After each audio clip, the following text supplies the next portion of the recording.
以，我哋今日嚟幫圓咕喱，圓咕喱，我哋幫圓咕碌做副食 Beetroot muffin。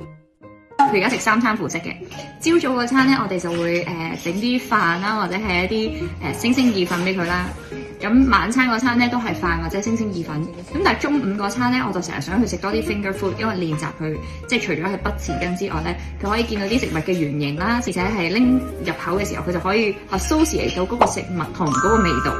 糊仔啊、意粉嗰啲係將啲餸已經係 blend 咗嘅，咁所以我哋覺得要俾佢多啲認識食物啦。除咗係呢啲原型食物之外咧，我哋都會整一啲 muffin 或者蛋糕仔嘅，因為佢都好中意食嘅。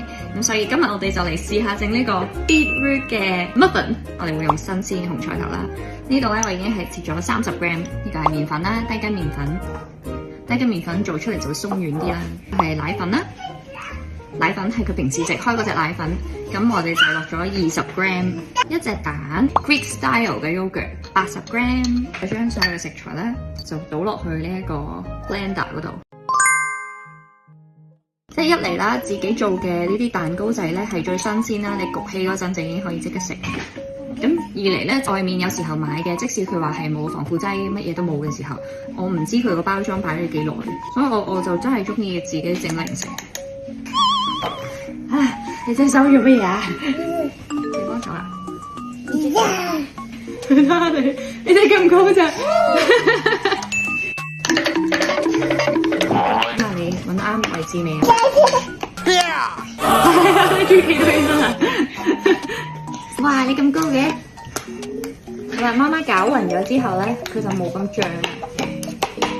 咁應該可以擺個 blender 落去啦。呢度擺落嚟，你吸落去啦，會喐㗎。睇你個塊，哇！你幫手喎。OK， 嗱呢粒啱咧就係你嘅嗰個 mixture 啦。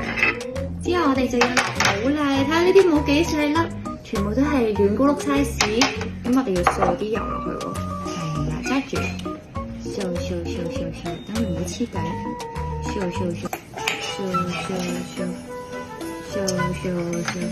有冇邊個未掃？掃完未？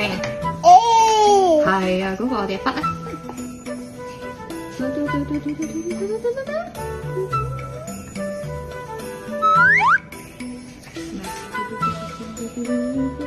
呢個唔夠啊，真係先。係啊，冇錯啦，唔使落倒面啊。呢個唔係啊，呢個唔係啊，呢個唔好啦，我哋就要焗咯。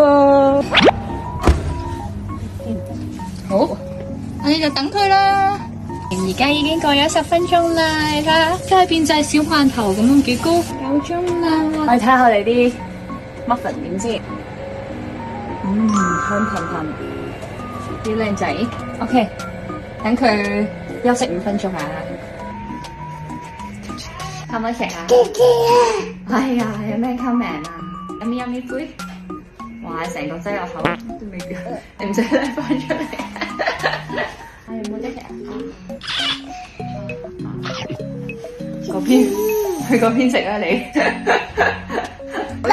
我自己留咗啲俾自己食啊！我都有。如果用啲紅菜頭粉咧，係冇咁紅㗎。係咪冇咁鮮味？我哋下次再分享日常俾大家睇啦。好啦，同大家講拜拜，拜拜。呢度，拜拜。